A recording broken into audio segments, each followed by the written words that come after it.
And let's move to the next comorbidity topic, which is going to be developed by Dr. Sobha SIVAPRASAD.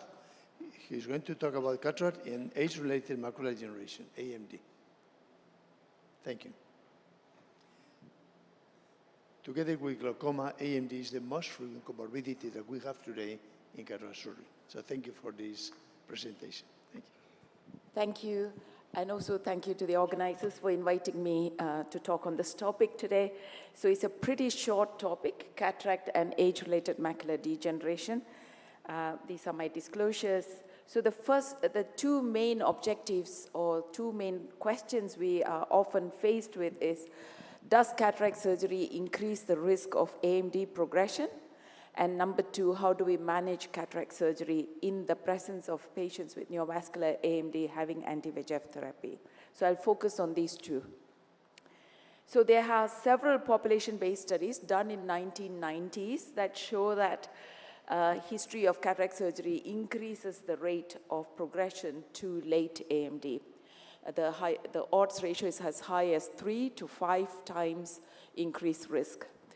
So when you consider these patients in the epidemiological studies, you will find that cataract with early AMD at baseline were more prevalent in these earlier population-based studies than what we have today. So therefore, it is invariable that their natural progression is they are more likely to progress. It's not due to the cataract surgery. Now we have more recent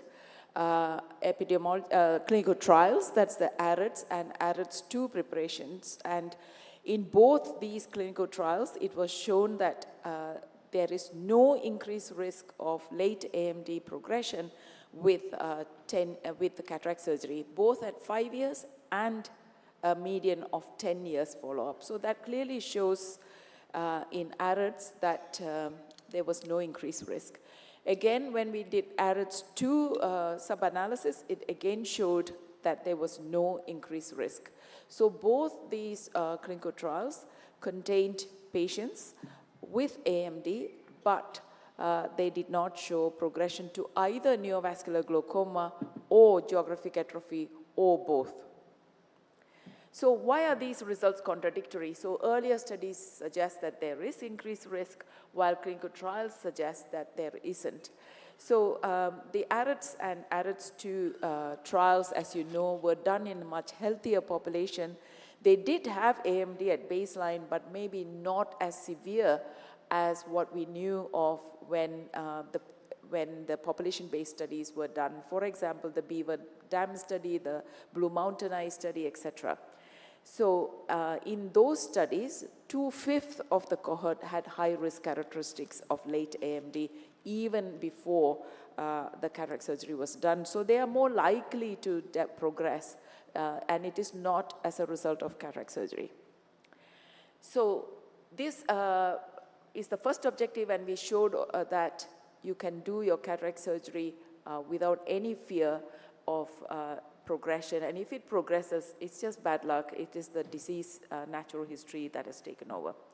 The next question is, what is the visual outcomes after cataract surgery in eyes with neovascular neovascular AMD?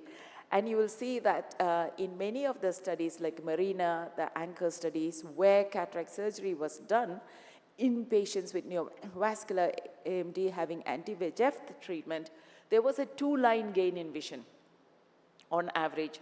So visual outcome is good in patients with neovascular AMD having anti-VEGF therapy being operated for cataract surgery. For the patients who were in the AREDS trials, both AREDS and AREDS2, when they had their cataract surgery, a high proportion of patients had 20/40 or better. Again, these are clues suggesting that there is no use delaying cataract surgery in these patients. What about in patients with eyes with geographic atrophy? Here again, of course, if they are center involving geographic atrophy, they are unlikely to improve visual acuity as a result of cataract surgery. So the question is, do we do cataract surgery in such patients? Yes, we should, because it improves other aspects of visual function, such as contrast sensitivity, color vision, field of vision, glare, and also quality of life. We have to make these patients as independent as possible, and therefore we should not delay cataract surgery for them, or even avoid this surgery. So the next question is, how do you manage cataract surgery while a patient is on anti-VEGF therapy for wet AMD? Here, as I said earlier, cataract surgery should not preclude intravitreal injections, so you can either give the anti-VEGF injections before the cataract surgery or during the cataract surgery. Now, if a patient is having active neovascularization with activity, you can see in terms of fluid accumulation, try to treat them with anti-VEGF and dry them as much as possible. But we know that a significant proportion of patients may have persistent fluid and is in need of cataract surgery. In that instance, we would do the cataract surgery and give them anti-VEGF either pre-operatively or during the procedure. The next question is, what is the type of lens that you would use? To date, the benefit of blue intraocular lenses are not universally accepted. So in conclusion, there is no increased risk of progression to late AMD due to cataract surgery, so we should not delay cataract surgery just because a patient has AMD, either early or non-foveal involving geographic atrophy, or even wet AMD. Please do them. In eyes with neovascular AMD, where we can dry the macula as much as possible, please do so prior to cataract surgery. If you can't, then you have to give the anti-VEGF before or during cataract surgery. The type of IOL that we put in the lens, the evidence is equivocal. The benefits of blue IOL is doubtful, and evidence is also limited in terms of new generation implantable miniature telescope and the like. Thank you very much. Thank you very much, Dr. SIVAPRASAD. We have your presentation open to questions. And again, we are in a comorbidity session with practical tips, And I think that your topic has 3 stages. First is pre-op. I think that every patient for cataract surgery, everyone, should have a pre-op macular OCT, especially if you have a patient over 65, because AMD is very frequent. I think that is more frequent in Europe than here. Still, studies on prevalence are not clear in terms of ethnicity, but we have a lot of cases, probably because of the aging of the European population. So, first of all, do you agree with this statement? Because it's an added exam, an added cost to cataract surgery, to have a macular OCT in every patient pre-op. That would be good if we could do that, but in a specialty like, for example, I come from Moorfields Eye Hospital. Our cataract team is different to medical retina team, and therefore, if patients are sent in for cataract, they do an ordinary fundus examination, and there's no evidence of AMD. They do not usually go ahead and do OCT in those eyes. But of course, if there is any doubt that there is a posterior segment pathology, then definitely OCT first before you embark. So it depends on the capacity of the clinics, depends on the protocols followed by each trust. I would have loved OCT for every patient because we do see surprises at the back of the eye, especially after cataract surgery. You suddenly realize this patient actually had irreversible damage at the macula due to any cause. So yes, that would be good practice, but may not be applicable to all nations. Good. Second question is, you rightly pointed out that we have a problem today with the intravitreal injections and cataract, because these patients are receiving dozens sometimes of injections before they go for cataract surgery, and we do know that there is a risk involved in the cataract surgery when these injections have been provided. Which preventive measures do you indicate for those cases in which preoperative intravitreal injections have been performed for the cataract surgeon to be taking some preventive measures for complications?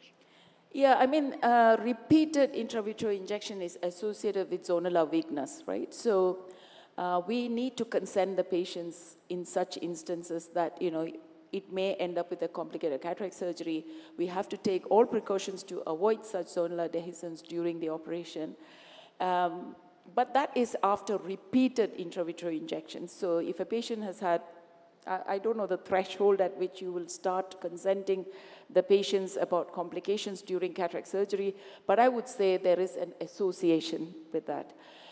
Secondly, before the cataract surgery, definitely do OCT and treat the patients with anti-VEGF as much as possible. I would say until stabilization is reached before we embark on cataract surgery. But, you know, I think people who are doing medical retina clinics here and giving patients injections very regularly do know that there are some patients where, despite all anti-VEGF therapies, we may not be able to dry the macula. In those instances, I will still go ahead, explain to the patient, either give one dose preoperatively or during the surgery. Thank you. Now the third question, okay, that will be 5. The third is what IOL to choose, because we have a patient that has early changes, drusen, you know, but still have a good visual potential. You perform visual acuity test, a potential visual acuity, and the vision is good. So why not to use a multifocal or a modern EDOF or a monofocal? So which is your position, which is your advice to the audience about IOL choice? I am quite skeptical about doing multifocal lenses in patients with AMD. It's just because we don't have enough evidence on that. And I wonder how they will fix with this multifocal lenses. You know, people often struggle, but there is no strong evidence. And it might be that we get a paper tomorrow saying multifocal is just as good. In that case, of course, we will start to opt for multifocal. The jury's out there. You know, it's really difficult. I would still go for monofocal and give them reading glasses or the like, or give it the other way, allow them to have some reading vision and correct for distance. Okay, thank you, clear. And now, finally, we have this telescopic or magnifying intraocular lenses. They are very necessary because obviously we have many patients that cannot read properly, and just with normal glasses, they don't read well. These ultra magnifiers, let's say, are conflicting because the experience, as you rightly mentioned, is limited. So which is your position, which is your advice, or which one do you recommend, if any? Thank you. At present in the UK, we do not recommend it, miniature telescopic lenses, but it is becoming lighter and easier to implement.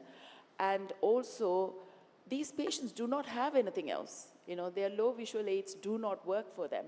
They are desperate. In such cases, with patient consent, we can still do it. I think we have to accumulate real-world evidence on how it performs and probably use that. A clinical trial on that is extremely difficult, A, to get the patients, and B, to follow up these patients because there's a lot of subjective element in that. Yeah, true. It's very limited, unfortunately. And there are two types. One, those that are really magnifying a lot based on Galileo principles, they amputate the peripheral visual field. Yes. And this is one important problem for just orientation. But the second are those that are not related to visual field amputation. They are based on a peripheral field magnification, and still the evidence is very controversial. Yes. So I don't have a clear idea, and I think that clinical studies need to be performed. So, Thank you. Any other questions from the audience? No? So thank you very much. Please sit down here, and Tim, you are invited to join the panel, okay? Fine. My bag is just down there. No, please. No, sit down here.